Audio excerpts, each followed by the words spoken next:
Jorge Fernández Díaz, ¿cuántos escritores habrán llegado a serlo, comenzando por leer a Julio Verne? Uf, generaciones y generaciones, ¿no? Absolutamente.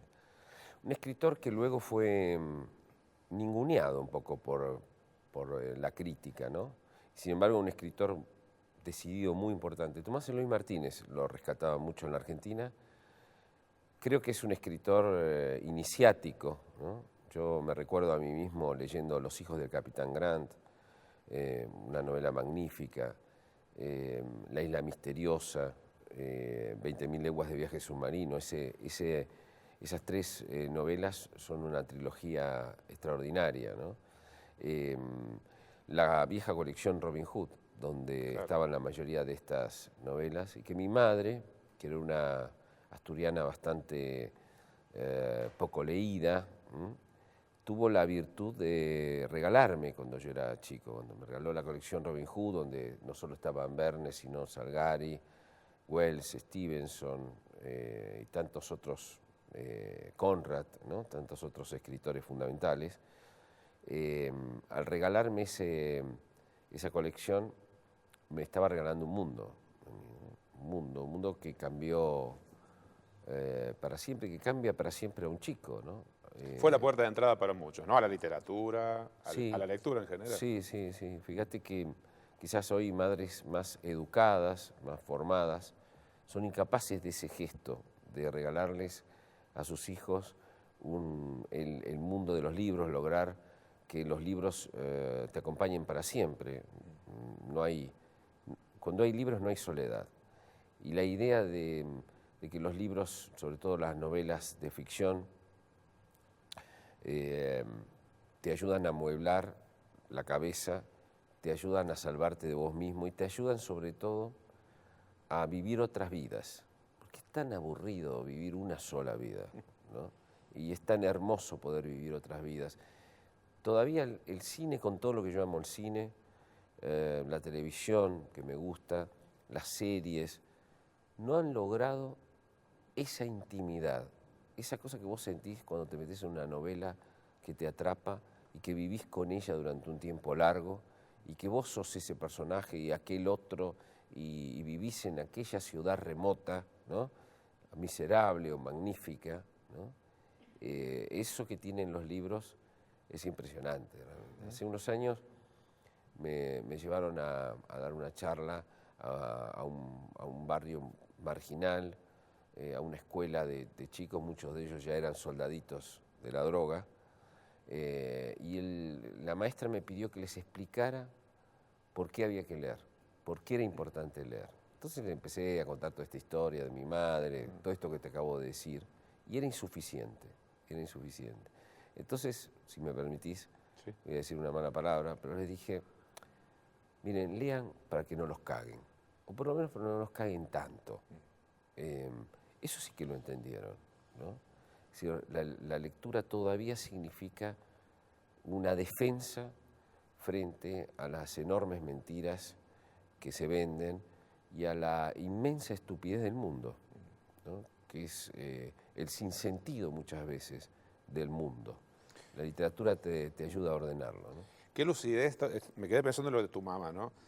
Me dijiste una mujer poco leída, una mamá asturiana, pero que te regala, como que te da la puerta, ¿no?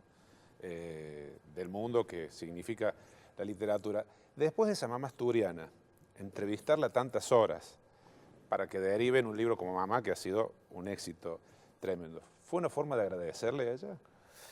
Pienso que en parte sí, aunque no fue el inicio. Mi madre realmente, mi madre y mi padre eran dos emigrantes asturianos, y hubo un problema alrededor de la literatura, porque mi madre siempre apostó por mí y por la literatura, aunque ella solo era una lectora de Corintellado, básicamente, y mi padre de unas novelitas chiquitas que se llamaban las del oeste, que escribía Marcial La Fuente Estefanía.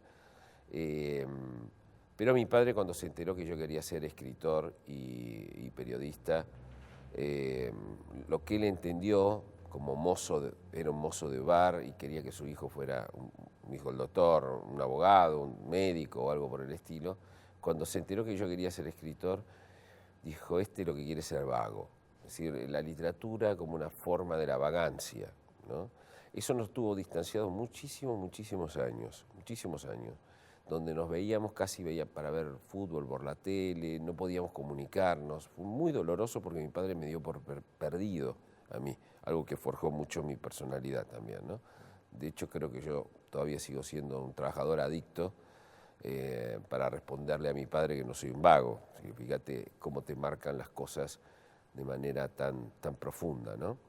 Y vos sabés que cuando yo tenía aproximadamente 24 años trabajaba en La Razón vespertina, que había vuelto a sacarla a Timerman, y ya me pasaba lo que luego me pasó, es decir, la idea de que con el periodismo no se podían contar muchas cosas porque no se podían probar, cosas que sabíamos. Yo considero que los periodistas sabemos un 30% publicamos un 20 o 30% de lo que sabemos, Claro. ¿no? El resto no lo podemos, como no lo podemos probar, es difícil de contar.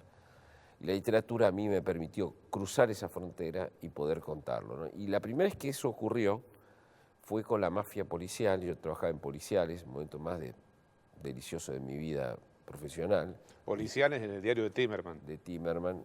Hice 10 años ahí y en Diario del Sur y en otros sitios también. Fui un cronista policial muy vehemente y muy dichoso, digamos, ¿no? Y entonces le propuse al diario escribir una novela policial por entregas que contara lo que no podíamos contar con el periodismo, es decir, contara la mafia policial. Se llamó El asesinato del buen izquierdo y salía todos los días en La Razón. Por Emilio. Fue Emilio Malbrán y era el protagonista, era un periodista de aquellos que yo conocía, un poco un homenaje a Emilio Petkov, un gran periodista de su tiempo. Y me acuerdo que mi padre me llamaba por teléfono al diario, ¿no? Cosa que no hacía nunca. Entonces yo atendí y digo, ¿qué pasó, papá? Entonces me dijo, te pregunto algo, ¿cómo va a seguir mañana? ¿Va a recuperar el dinero que perdió? Porque claro, todos los capítulos terminaban como un folletín con algo que enganchara para el día siguiente, ¿no? Y entonces yo digo, ¿pero por qué me preguntas esto, papá? Porque aquí todos te leen y yo quiero decirles si va a recuperar el dinero o no el protagonista. Y yo mientras hablaba me estallaban los ojos de lágrimas, ¿no? Te le digo, sí, papá, decirles que lo va a recuperar. ¿Se lo puedo decir? Sí. Y esa fue nuestra reconciliación. Nos habíamos peleado por la literatura, nos habíamos reconciliado por la literatura, ¿no? Y mi madre es distinta. Creo que ella siempre apoyó la idea de que yo fuera escritor, que fuera periodista, que para mí por momentos eran dos cosas distintas y por momentos eran exactamente lo mismo, ¿no? Y cuando tuve una crisis creativa, fíjate vos, había escrito una novela que se llama El dilema de los próceres, había tenido relativo éxito. Donde aparecen Sherlock Holmes y Borges. Y Borges, sí. Había venido de España Pérez Reverte a ofrecerme que hiciera una serie de novelas para América Latina, pero yo estaba metido en el periodismo, estaba con una crisis creativa, y ahí fue cuando me dije, era el peor momento de la Argentina, ¿no? El año 2000, me dije, voy a escribir algo que no sea para publicar ni nada, que sea para nosotros, ¿no? Algo para explicarle a mis hijos de dónde venimos, por lo menos. Algo para tu familia. Algo para mi familia, sí. Entonces lo primero que hice fue ir a entrevistar a mi madre.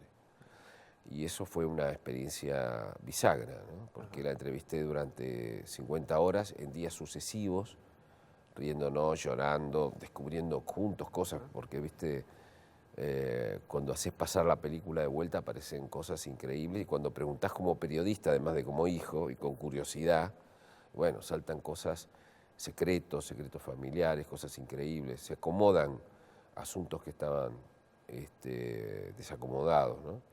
Fue una experiencia muy grande. Después lo entrevisté a mi padre también, aunque la protagonista para mí era mi madre, porque mi padre había venido con su familia, con su madre, con sus hermanos. En cambio, mi madre había sido colocada en un barco por mi abuela, había venido sola, acá la esperaban unos tíos que la tenían medio como una sirvienta, un tío que la perseguía y la acosaba sexualmente, y a quien yo había querido mucho, ¿no? A quien yo había querido, un tío a quien yo había querido mucho realmente. Y entonces, bueno, voy escribiéndolo y cuando lo termino de escribir, era una historia que que nos conmovía a todos nuestros amigos. Entonces me dije a mí mismo, bueno, se lo doy a Gloria Rodríguez. Gloria Rodríguez es de una gran editora de la familia Rodríguez, de los que publicaron 100 años de soledad. Claro. Yo se lo di y ella me acuerdo que viajó en avión a Uruguay y la iba leyendo la novela y se le iban cayendo las páginas y lloraba y lloraba y lloraba durante todo el viaje. Y cuando llegó allá me dijo, no tenés derecho, esto hay que publicarlo. Entonces, viste, con sorpresa le dije a mi madre, mira, quieren publicarlo, ¿estás dispuesta a que nuestra intimidad, nuestras miserias, nuestros canallas, nuestros héroes familiares queden al descubierto? Y ella dijo que sí. Siempre me he dicho, vos siempre querés escribir una gran novela de aventuras, pero la más grande aventura que vas a contar vos es la mía, porque es la de un emigrante. ¿Qué aventura más grande que una de un emigrante? Me decía desde chico, siempre era como un chiste entre nosotros, ¿no? Pero ese chiste se convirtió en un libro. Se convirtió en un libro. Imagínate, un libro que salía en el peor momento de la historia. Lo presentaron Jorge Lanata y José Pablo Feynman. La grieta no existía en ese momento. Y vendió 3.000 ejemplares en 2 días, 3.000 más, 3.000 más, 3.000 más. Y bueno, creo que lleva como 300.000 libros vendidos a lo largo del tiempo, aquí y en España también. Porque claro, resultó ser no la historia de mi madre, ¿no? Sino la historia, claro, de muchos inmigrantes. Yo ahí descubrí muchas cosas que me sirvieron para la vida, muchísimas cosas, ¿no? ¿Nunca te asaltó en ese proceso de algo que era privado para la familia, hacerlo público, algún pudor de decir esta cosa de mi familia que no hubiese querido que se supiera tanto? Sí, tuve pudor. Eso se acentuó mucho cuando yo estaba aterrado cuando se publicó la novela. Pues es una novela verídica, en realidad es una memoria crónica novelada nada más, pero no tiene ficción. La quisieron filmar de todos lados, vinieron de Estados Unidos, de España, de aquí, de varios directores. ¿Y tu mamá no quiso? Mi mamá no quiso. Y está bien, porque ahí yo sí que sentí el pudor. Porque cuando me hablaban de la novela, cada uno de esos directores o productores, me hablaban muchos de ellos de una manera desaprensiva, otros no, pero algunos de manera desaprensiva, ¿no? Un productor de la Warner me dijo, bueno, aquí donde tu padre es hosco y que sea, hay que hacerlo más violento, y a tu abuelo, cuando la perseguía a tu madre, no, que sería interesante que la violara, porque, y le digo, loco, estás hablando de gente que está... De mi familia. De mi familia que está viviendo a casi 7 cuadras de mi casa, ¿viste? Y entonces decidimos que no se hiciera la película. Ahí sí que sentimos pudor y sentimos que en manos ajenas eso podía derivar en cualquier cosa, ¿no? Qué bárbaro, Jorge, todo lo que te terminó dando la literatura. No era escribir libros o leer libros. Fíjate vos el siglo con tu papá, Sí. con esa gran victoria de esa llamada telefónica y esto que estás contando con tu mamá, ¿no? Muchísimo. Yo sigo, mirá, a la vuelta, hace 35 años soy periodista, ¿no? Pero soy escritor desde los 12 años, desde que yo leía a Conan Doyle Claro. en la cocina de mi casa, y dije, yo quiero hacerle a los demás lo que este tipo me está haciendo a mí. Yo no sabía bien todavía qué era ser escritor, pero yo fui mucho antes escritor que periodista. Y esa doble pasión siempre fue un problema. ¿Por qué un problema? Porque una gran tensión, porque son dos vocaciones voraces, Sí. que te exigen todo, que disputan por tu tiempo. Yo siempre digo que es como una esposa y como un amante, en el sentido de que disputan tu tiempo todo el tiempo y toda la energía. Con el tiempo yo me fui haciendo un poco vígamo, en el sentido de que fui logrando que el periodismo fuera cada vez más, tuviera más las herramientas de la literatura y la literatura el contenido de periodismo. Yo escribo libros que tienen mucho que ver con cosas que recolecto como periodista, digamos, ¿no? Las vidas privadas, que no pueden ser contadas con nombre y apellido y que hay que ponerle ficción para poder contar la verdad, es una gran paradoja, o El puñal, que recoge un poco la historia del entramado mafioso que no se puede terminar de contar con el periodismo y se cuenta con una novela negra.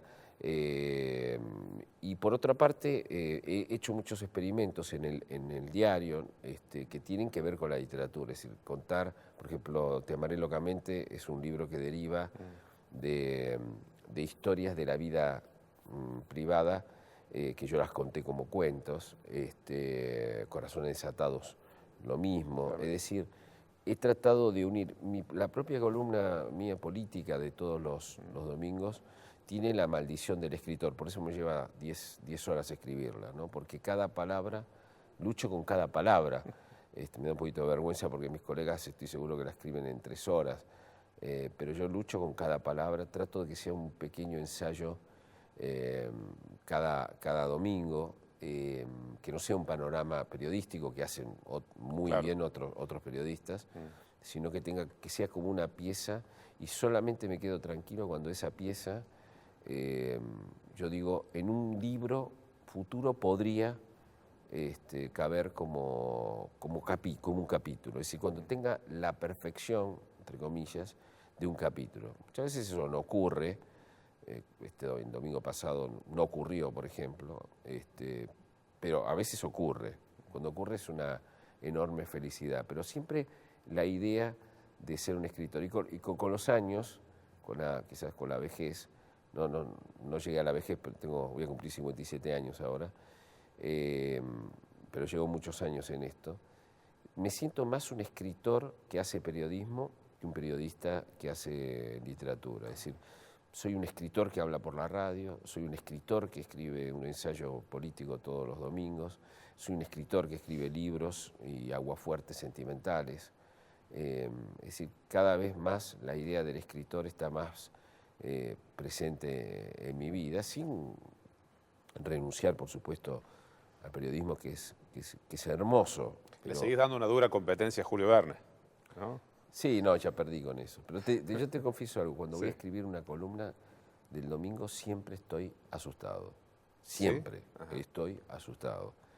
Y siempre me encomiendo a Borges. Voy a la biblioteca, abro al azar, leo un rato a Borges, me encomiendo a él. Él no me escucha, lamentablemente, pero me encomiendo porque me parece me parece que tiene que ser una pieza que tenga un ritmo, una cosa sensorial, algo de la cual hablé en la Academia de Letras. El discurso de presentación es un elogio al articulismo. El articulismo es el artículo que araña el arte, ¿no?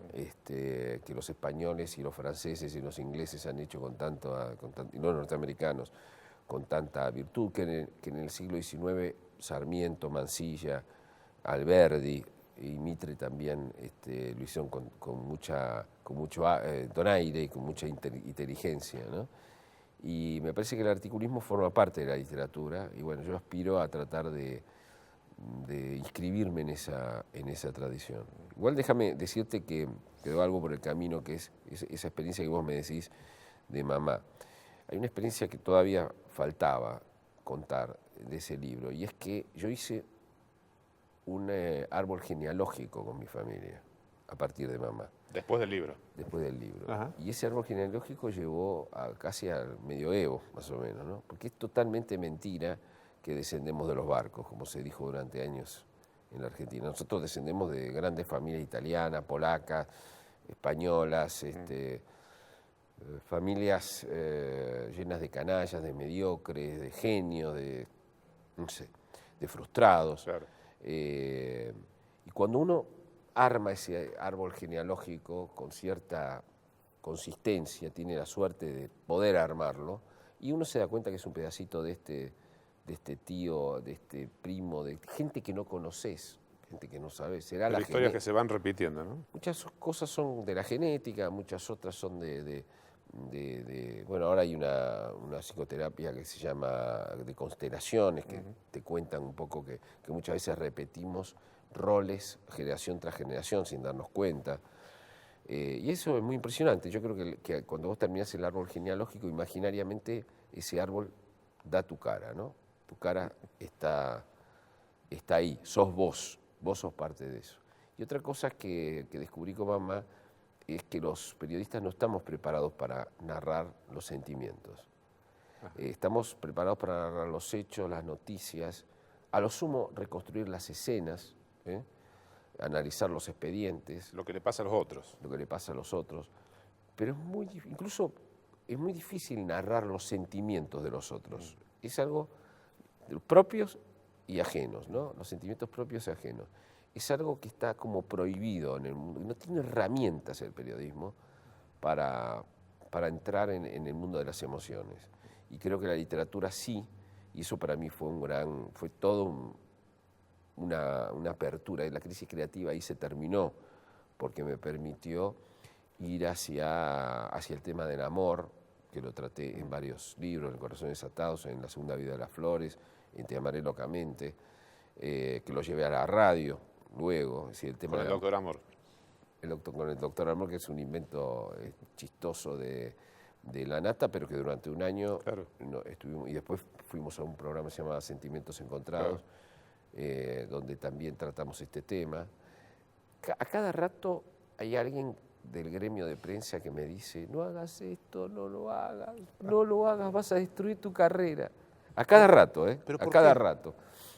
Y porque me parece que a mí que hay que, para tratar de avanzar y de hacer interesante tu vida, tenés que muchas veces salirte de lo políticamente correcto, cruzar determinados, aprender a saber cruzar. Un día de esto voy a patinar y tal vez me caiga la banquina, ¿no? Pero aprender a cruzar, digamos, ¿no? Una vez llegué a Rosario y una chica me dijo, una periodista me preguntó: ¿cómo un periodista tan serio como usted, que habla de política, puede dedicarse al tema del amor, ¿no? Y yo le respondí que el amor me parece mucho más complejo que las reservas del Banco Central o cualquier otro tema supuestamente difícil de dilucidar, ¿no? De hecho, los grandes escritores universales han hecho grandes libros, y el amor sigue siendo algo a explicar para todos nosotros. ¿Por qué alguien se enamora o se desenamora de otra persona? Es un misterio. Un misterio que aún no tiene respuesta, ¿no? Tiene múltiples respuestas que el hombre va recreando a lo largo del tiempo, ¿no? Después otra vez otra cosa que me dicen: por favor, no te enojes por la radio, que no tus sentimientos. Cuando soltas una editorial, por ejemplo. Sí, cuando me enojo, cuando dicen alguna cosa y me enojo como me enojaría acá o como me enojaría en el living de mi casa. Actúa en la radio, sería. ¿Eh? Te piden que actúes en la radio, de alguna manera. Claro. Y no, yo creo que yo tengo una posición tomada política. No se puede ser articulista, hacer un ensayo político sin tener una posición tomada. Eso es algo que también aprendí. Uno puede defender el periodismo científico, la utopía de la objetividad, que yo defiendo. No la objetividad, pero la utopía de buscar la objetividad. Me encantan los periodistas que hacen investigaciones, los que tratan de ver desapasionadamente los hechos. Son importantísimos, son fundamentales. Pero también son fundamentales dentro del periodismo personas que tengan una posición tomada sobre ciertas cosas. Yo tengo una posición tomada sobre, después de mucho tiempo, después de años de haber votado al peronismo, a través de la izquierda nacional primero y luego al peronismo, simplemente a veces por resignación. Pienso que la Argentina necesita un largo periodo de una democracia republicana que no tuvimos. Los historiadores, como Luis Alberto Romero, te explican que tuvimos 1 o 2 años, desde el 83 al 85, donde verdaderamente funcionó la democracia republicana. Democracia republicana que hizo grande a los grandes países que más admiramos, ¿no? Un país normal. Me parece que esa convicción mía es muy fuerte en este momento. Yo le exijo al gobierno todo el tiempo que sea un instrumento de esa, y lo critico fuertemente cuando no lo es, cuando no es instrumento de ese país normal. Y llevo a cabo una batalla cultural contra quienes les parece que en la democracia republicana es algo de la derecha, algo decadente, y que quieren sustituirla por una democracia popular, populista, a la manera de Laclau. Me parece que fue grave cuando se practicó, y que me parece que la Argentina merece una oportunidad de vivir un país normal, desarrollarse como un país normal. No sé si lo logrará en Argentina, claro. porque tiene un gen populista muy, muy importante. O sea, que no logre salir de eso. Sí. ¿Será que somos patológicos? ¿Que es un país o una sociedad patológica que no logra asomarse, salir de esa circunstancia? Yo no diría patológica, pero ha sido cruzada, el siglo XX ha sido cruzado por el peronismo, no cabe la menor duda.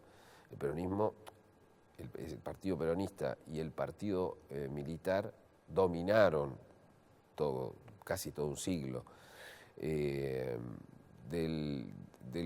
Digamos, las secuelas del Partido Popular, del Partido Militar, han hecho un daño muy grande. Ahora, la del Partido Popular penetró un modo de vivir, un modo de sentir, un modo de concebir el Estado como botín, de concebir la gratuidad, de concebir la idea de que ser competitivo en el mundo es ser de derecha o ser egoísta o ser rapaz.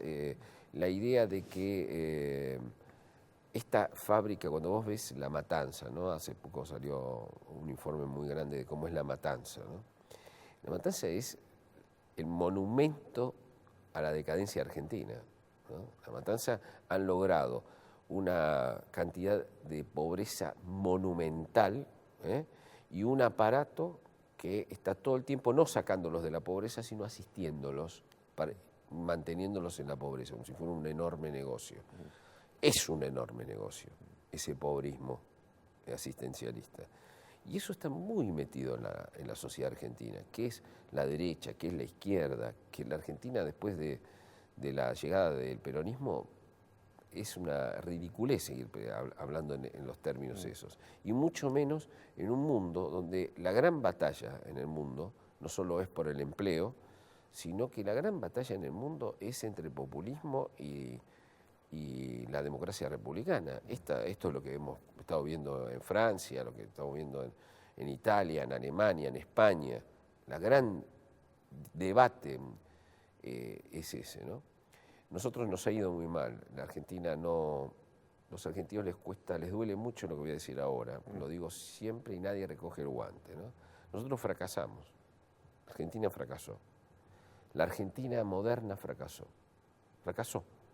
Cuando vos ves esto de que tenemos el 30% de pobreza, es mentira. Tenemos el 50% de pobreza. Hay que medirla de otras maneras. Hay carencias, gente sin cloacas, gente con bajo acceso a la educación, a la salud.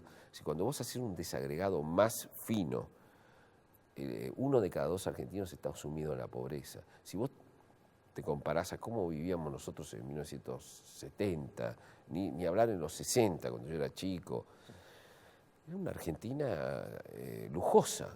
Y no era una gran Argentina, pero era una Argentina lujosa comparada a la Argentina actual. Si nosotros hemos estado haciendo muy mal las cosas, muy malas cosas.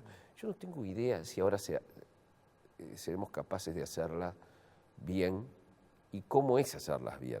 Pero no cabe la menor duda que lo que hicimos estuvo mal. Y las pruebas están ahí. Si no las queremos ver, es muy difícil si no las queremos ver, reconstruir la Argentina. Si nosotros nos decimos, mira, llegamos al fondo, vamos a tratar de cambiar el sistema por el cual caímos hasta acá. Bueno, veamos por qué. ¿Por qué no podemos tener un sistema de partidos políticos? Porque algo debe tener que ver que nosotros no podamos construir un sistema de partidos políticos. Que siempre hay un partido que es la patria y después está la partidocracia cipaya, a quien hay que voltear y desgastar y eventualmente voltear. Y después están los otros que cuando agarran el país lo incendian. Y bueno, algo pasó acá. Y me parece que el argentino no se hace cargo de ese fracaso, que creo que la dirigencia política tampoco se hace cargo de ese fracaso, están todos tirándose las responsabilidades por la cabeza, de manera siniestra, te diría, ¿no? ¿Y los votantes tampoco se hacen cargo de esa No, no parte? se hacen cargo. La sociedad no quiere hacerse cargo de esto que te estoy diciendo. Pero incluso gente muy importante se horroriza frente a la idea de que la Argentina fracasó, ¿no? ¿Cómo va a fracasar? La Argentina es un gran país, y te dicen todas estas sandeces. No, la Argentina fracasó catastróficamente y todavía no dejó de fracasar. Y no sé si va a dejar de fracasar en algún tiempo. Pero, digo, cuando uno revisa que todas las ideologías económicas que se aplicaron en la Argentina funcionaron mal, todas, quiere decir que el problema no es la economía. Cuando quisimos ser capitalistas no fue mal, cuando quisimos ser socialdemócratas no fue mal, cuando quisimos hacer populismo de izquierda no fue mal, todo no fue mal, todo, continuamente no fue mal. Bueno, entonces el problema, cuando saltan los tapones todo el tiempo, el problema no son los tapones, claro. El problema es la instalación completa. Y para mí la instalación completa es el sistema de partidos políticos. No habría la corrupción que hay con un sistema de partidos políticos que se vigilen unos a los otros, que mantengan la división de poderes verdadera, que haya una justicia verdadera, no este chiste que hay en la Argentina, es un gran chiste, un chiste luctuoso, la justicia. Es decir, si se crea un nuevo sistema de partidos políticos, yo pienso que hay una oportunidad. Siempre cuento una anécdota, el caso del petróleo. Nosotros tenemos bajo tierra un Kuwait entero.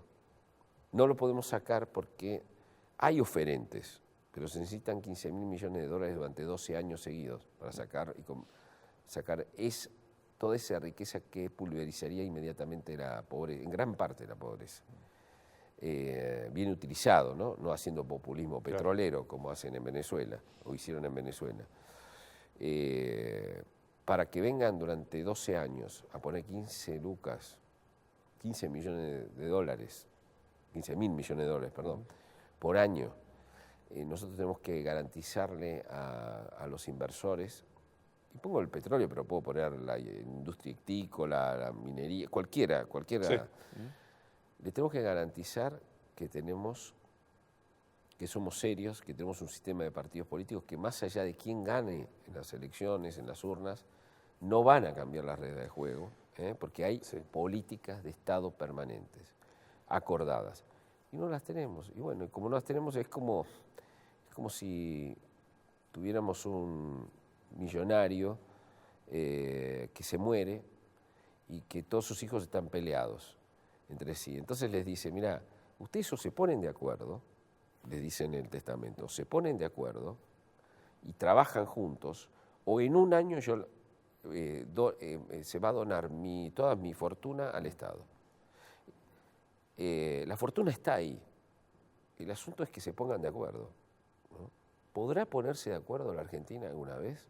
¿O todo es destitución, todo es grieta, todo es te tiro por la cabeza, todo es mercenarismo político, odio, estupidez? Jorge, ¿y nunca se te dio por la política vos, por incursionar vos en la política? No, nunca. ¿Te lo propusieron alguna vez? No, por suerte no me lo propusieron. No, pero no lo haría, no me interesa. ¿No sería una forma de trabajar contra eso? No, creo que mi lugar es dar una batalla cultural. ¿Vos sabés lo que me pasó? Mira, cuando yo tenía 40 años, no creía en nada. Después de haber creído y haberme desilusionado, había llegado a ese asunto de no creer en nada. Con eso me sentía a salvo, porque claro, si vos no crees en nada, podés hacer como el cirujano que hace chistes en el quirófano, claro, para autoprotegerse. Total, como yo no creo en nada, estoy a salvo de todo. Y eso al principio funcionaba. Yo era ese periodista escéptico, casi cínico, que no creía en nada. Pero me di cuenta que con el tiempo eso no era una coraza, eso era el salitre de la vida. Te iba quemando por dentro. Porque no puede ser que vos te retires de la ilusión, por lo menos a determinada edad, ¿no? de la ilusión de querer cambiar el mundo, de querer que tu país crezca, ¿viste? Que no caer siempre en estas crisis y accidentes macroeconómicos cada 10 años que nos hunden una y otra vez, ¿no? Y de ahí fui saliendo, despacito. Después de ese momento me planteé mucho, bueno, ¿y en qué voy a creer yo? ¿En qué creo yo? Claro. Me tuve que conectar de vuelta con mis propias creencias, ¿no? Pero me parece que ese lugar es el lugar de un intelectual, es el lugar de un escritor, es el lugar de un polemista, es ese lugar. Yo no soy como los escritores del siglo XIX, que eran todos juntos. Sarmiento era un escritor, era un periodista, era un estadista, era un militar, lo mismo Mansilla, lo mismo Mitre, ¿no? Alberdi, bueno, era un abogado, ¿no? Pero se dedicó mucho a la política también. No, a mí no me interesa, no tengo partido, te diría que soy una especie de socialdemócrata sin partido, una especie de alma en pena, si vos me vas a fondo, ¿no? Y me interesa mucho que a este gobierno le vaya bien, por el bien de todos nosotros, de los argentinos que vamos adentro de este bote. Me interesa mucho que el peronismo se renueve, que haya un peronismo republicano. Algunos creen que es un oxímoron eso. Hablo mucho con los dirigentes peronistas. Creo que es muy necesario. No es, con todo lo que critico al peronismo, creo que el peronismo tiene que estar dentro del sistema y ser una parte fundamental, una parte responsable, fundamental. Y me da escalofríos el populismo autoritario. Creo que hemos tenido por lo menos 5 años de populismo autoritario rapaz. Creo que si vuelve va a ser más rapaz todavía y va a ser más radicalizado, porque la experiencia les ha dicho a ellos que ellos no triunfaron porque no fueron lo suficientemente radicalizados. Entonces, esta conclusión es escalofriante para la Argentina y para cualquier sociedad, ¿no? Me parece que la experiencia bolivariana es una experiencia nefasta para la democracia.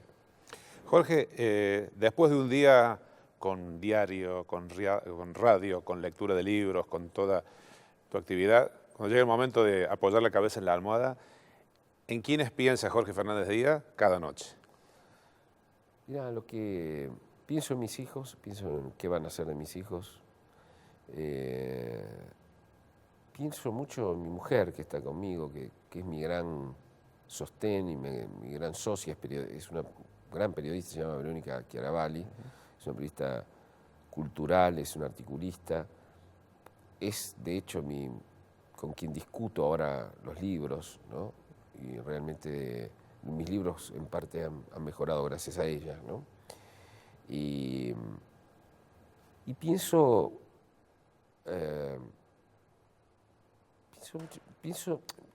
te confieso que pienso todos los días en escribir un libro distinto. Yo tengo una pasión gigantesca y si pudiera,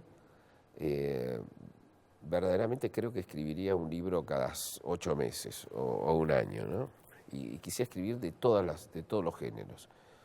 Es imposible porque además hago radio y me gusta la radio, y me parece que la obligación de escribir la columna del domingo es una obligación placentera que no quiero abandonar. Pero pienso mucho en lo que escribiría, por qué lo escribiría. Se me ocurre un libro cada, ya te digo, 2 o 3 días se me ocurre un libro que no voy a escribir, ¿no? Mido mi tiempo de vida en los libros que quizás todavía me queden por hacer, ¿no? Así que pienso mucho en eso. Y también pienso cuál es el destino, que en algún momento en esta profesión como en cualquiera, alguien te toca el hombro y te dice, pibe, ya está, ya está, te volviste viejo, o ya lo que vos no sintonizás con tus lectores o con tus oyentes, ¿no? Eso puede suceder. Creo que uno tiene que estar preparado para eso y para irse con dignidad de acá, ¿no? Esta es una fiesta, la vida es una fiesta magnífica con un final muy malo, lamentablemente, ¿no? Entonces lo único que puede uno aspirar es a vivirla con intensidad y a irse con dignidad. En esas cosas me perturban. Soy un poco neurótico con respecto a esas cosas. También tiene que ver con ser hijo y nieto de inmigrantes, ¿no? Porque nos metieron en la cabeza la idea de pedalear siempre, y que si dejamos de pedalear se cae el avión. La vida es un avión a pedal, digamos, ¿no? Y siempre hay que alcanzar el horizonte. Vos sabés que el horizonte no se puede alcanzar nunca. Entonces, cuando llegas a un lugar, en realidad hay que ir a otro, y a otro, y a otro, y a otro, y la vida es como un cobayo que gira todo el tiempo en una rueda. Yo trato de desprenderme de esa idea inmigrante, pero está conmigo, aunque no lo quiera.